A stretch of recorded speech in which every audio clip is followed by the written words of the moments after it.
Maiba naman tayo, papaano niyo po napalakas yung kultura ng pakikilahok at tiwala ng mga residente sa lokal na pamahalaan, lalo na sa mga proyektong pangkalikasan at pangkabuhayan?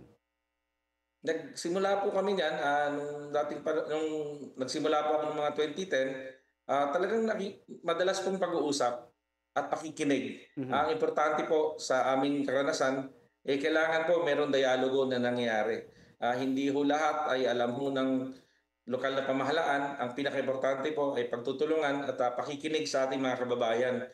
Sa pamamaraan po na yun, nagkaroon kami ng tiwala sa isa't isa na kami po ay gumagawa ng mga alam naming makakatulong para sa aming bayan kasi kami rin naman yung titira dito. Mhm.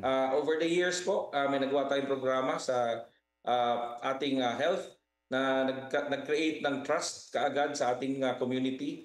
Tuloy-tuloy po sa education that allowed them to understand and appreciate na talagang seryoso kami hanggang ma-sustain namin yung trust na kaya na namin i-implement yung mga environmental programs which takes po some time for the environmental programs po to be realized.